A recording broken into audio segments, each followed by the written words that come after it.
बिस्मिल्लाहिर्रहमानिर्रहीम।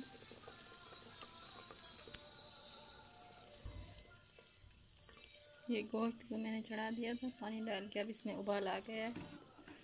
अब इसमें हम ये शामिल करेंगे लहसुन, अदरक और ये प्याज। बिस्मिल्लाहिर्रहमानिर्रहीम।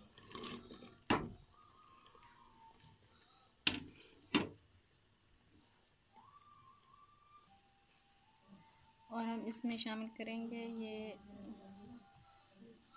हल्दी,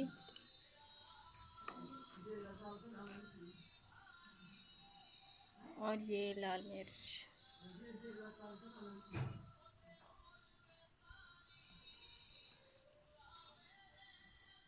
ये सूखा धनिया भी मैंने इसमें शामिल कर दिया है। और अब ये इसमें टमाटर, ये भी इसमें शामिल कर दूँगी। अब हम इसे ऊपर से ढक देंगे। नमक मैंने इसमें नहीं डाला। ये करेले जो हैं इन्हें मैंने नमक वाले पानी में भिगो के रख दिया है। अब इसे मैं धो लूँगी अच्छे से।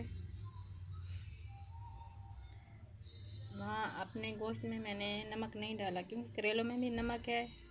नमक बाद में हम चेक करेंगे। तो इसे धोकर फिर देखते हैं। ये कढ़ाई में घी गरम होने के लिए रख दिया है। घी गरम हो गया है।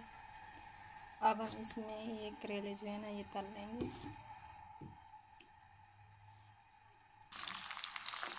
हल्की आंच पे तलेंगे हम, इसका कलर चेंज होने तक। जब ये ब्राउन हो जाएंगे ना उस वक्त तक हम तलेंगे। ज़्यादा इन्हें जलाना नहीं है। ये हरी मिर्च से भी दरमियान से काट लगा के ना ये भी हम साथ में कर लेंगे।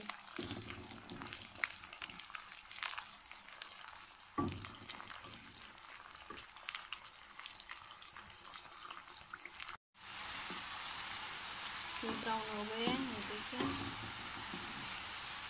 ये ऐसे ही हल्के सुनहरी कलर के हो गए हैं। अब हम प्लेट में निकाल लेंगे।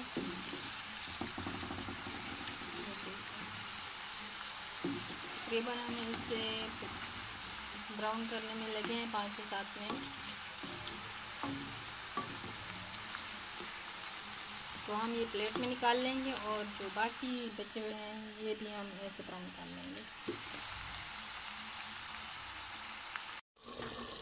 ये गोश्त हमारा अच्छे से गल गया है। अब हम इसमें करेले शामिल करेंगे।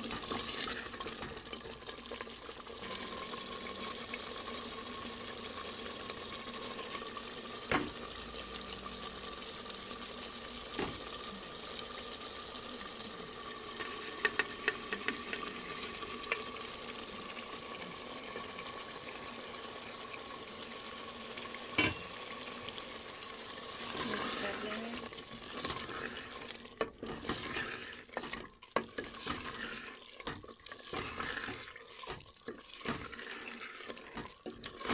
अब हम 5 मिनट तक भूनेंगे। ये 5 मिनट हो गए हैं। ये अच्छे से भून लिया है इसको। ये देखें। अब हम इसमें प्याज शामिल कर देंगे।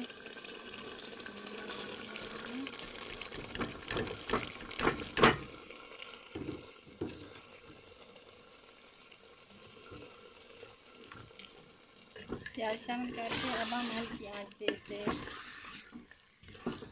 10-15 मिनट के लिए हम हल्की आंच पे दम पे रखेंगे।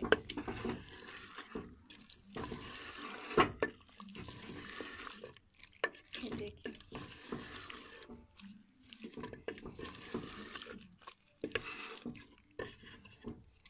अब हम इसे ढक देंगे और 10-15 मिनट के लिए हम दम पे रखेंगे। उसके बाद चैनल को दिखाते हैं।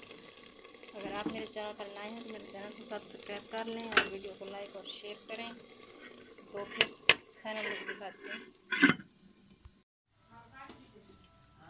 ये बनकर तैयार हो गया है करेले गोश्त। ये अब धनिया डाल देंगे ऊपर से, डिश में निकाल लेंगे और फिर रोटी के साथ, नान के साथ, जिसके साथ भी खाएं खा सकते हैं। तो ठीक है, अल्लाह हाफ़िज़। फिर आएंगे नई रेसिपी के साथ।